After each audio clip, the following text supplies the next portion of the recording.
Flash number 49. Joshua Williamson writing, Howard Porter on the art. This issue is about the fact that everyone all over the planet, including the Justice League and Amanda Waller, are like, shit, what are the Flashes doing? Because they're both running around the planet so fast, they're causing all sorts of chaos. They're running through, where is it? Themyscira, Hall of Justice, Fortress of Solitude, Dinosaur Island, Arkham Asylum, Gorilla City. On that, Themyscira. What's going on there? Bit of editorial oversight. Yeah, that's a good point. I mean, they're moving so fast that... See, I'd say they just run past Themyscira, but the panel clearly shows them running over it. Yep. I don't know. I don't have an answer for that. I'm just calling it out, because that's kind of bullshit, right? They vibrate through the protective force field that keeps Themyscira hidden to everyone. Bollocks. That's all I've got for you. Like, what can I say? So the issue is them running so fast. Superman tries to chase after them to stop them. I actually kind of like how Batman's just like, oh, let them race. They'll blow off some steam and they'll be fine after. I like how Batman's the optimist here. Everyone else is like, oh, we need to stop them. This is dangerous. Yeah. Batman's like, no, they'll just angry. Just let them do their thing. It's fine. But yeah, so they run off, and Barry's trying to talk sense into Wally. Even Hal forms a giant wall out of his green light to stop them. They just smash through it. In fact, Hal nearly gets hurt. Barry has to save him. Yeah, Wally's kind of a dick. I think that's been a bit. No, he is being a bit of a dick. He charges through it, lets Hal go flying, and he's like, "Oh, it's fine. I knew you'd get him." That's being a dick. Stop defending him. But he just said he knew you'd save him. What's wrong with that? Because you don't. If this is a man who's supposed to be his friend, you don't just put him in danger, going, "Oh, it's fine. He'll be saved." That's being a dick. I think you're being too harsh here. I think Wally's motivations right now and how focused he is, I think it makes sense that he's not taking into account what's around him. I mean, hell... That's the point. I think that's my point. It's showing that he is being a dick because he's so focused on his own thing. He's not considering anyone else. Being a dick is stealing the last cookie. How is stealing the last cookie better than hurting someone? Like... Hal's like, oh, this nearly broke his ring, which, I mean, okay, what? Well, that's my point. It's not, like, being a dick's just doing something stupid that's selfish, not this. This is very selfish. It is selfish, but it's bigger than that. It's bigger, like, I think there's a lot better ways to describe how he's acting emotionally than just he's being a dick. It's simplifying it to an extreme. So yeah, so he actually convinces Barry. Because there's a point where he's like, you used to trust me. When did that stop? And he's like, I never did stop. Like, I still trust you. He's like, all right, okay. What do you want to do? He's like, okay, fine. You know what? You want to do this? You're going to bring up Flashpoint. You're going to bring up all that. What do you want to do? I'm on your side. So they actually run through it. Wally runs ahead so fast that Barry can't even keep up. And then they get shot back out into the world. And the Justice League are all there. They're like, okay, what the hell happened? And... it's like, okay, we broke something. The Speed Force is like going nuts. There's like a big giant Speed Force storm in the sky. I love how Aquaman's like, who's Jay and Irie? What are you talking about, Wally? Yeah. So you get that, and that's when Zoom shows up. And basically, lo and behold, who could have guessed it?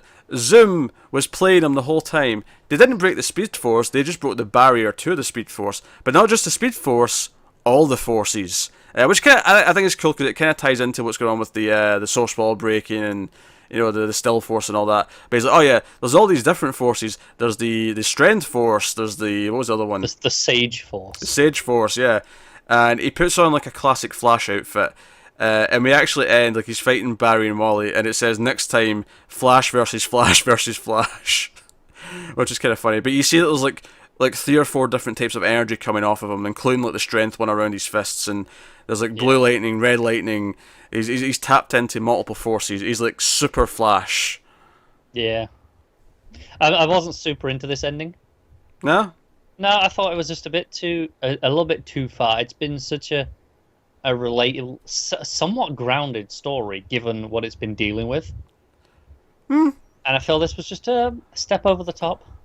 It is over the top. I feel like it's very in tone with what the Flash typically does, though, with being over the top. It's very much, oh, here's, there's a sub Speed Force within the Speed Force, and there's, Yeah, but I feel like the problem is we haven't been doing that for a while. So throwing all these in, at once here at the end of this story feels like too much at once. Yeah, okay. No, I mean, I mostly had fun. It's probably not my favorite issue in the I think I had the more emotion from the last issue.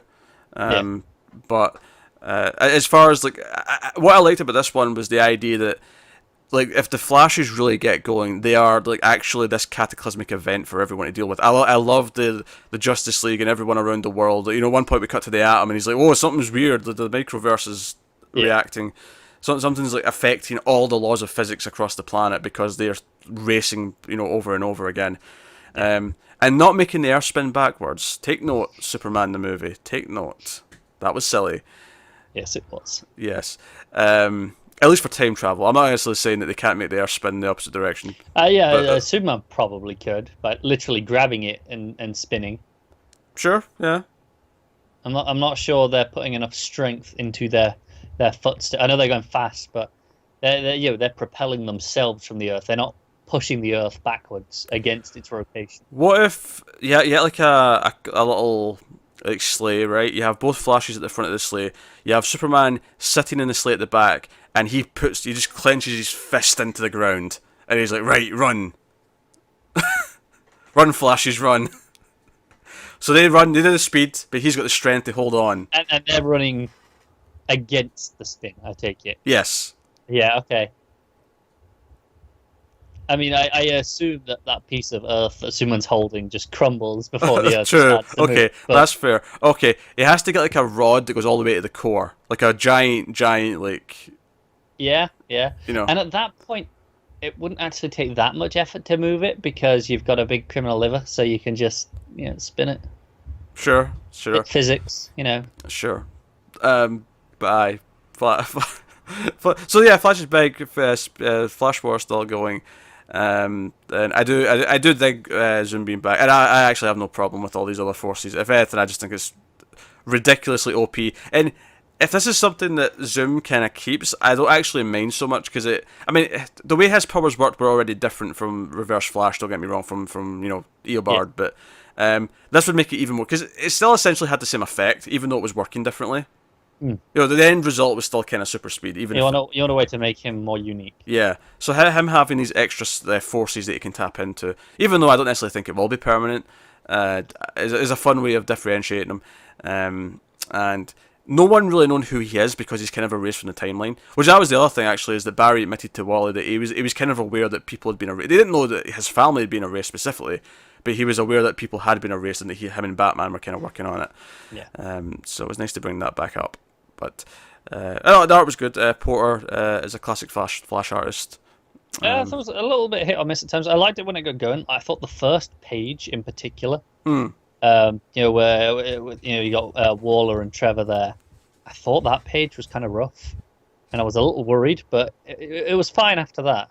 But that page in particular, it was almost like it was like, oh, there's no speedsters running about in this page. It's boring. It kind of does feel like that, yeah. It's just Amanda Waller. This is just regular human beings. There's no costumes. Oh. Yeah.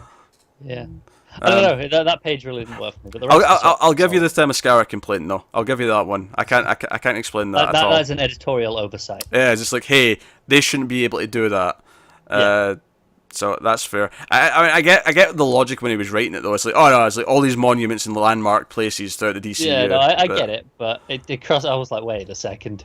Yeah, it was a little bit weird, but hey, so that was Flash. So I clearly was into it a bit more than you were. I'm not. I have no problem with the over the top villainous or villainy, I suppose, at the end of the book. Fair enough. And I'm excited. That said, though, I think the emotion of the last couple issues landed better for me than this did. This was all the action. It's probably my least favorite issue of the arc. Maybe I'd have to go see what the other issues were specifically. Fair enough. They're all kind of blend together now, and this will blend together with the rest once I'm, into next issue. So what would you rate it? What would you rate it out of 10?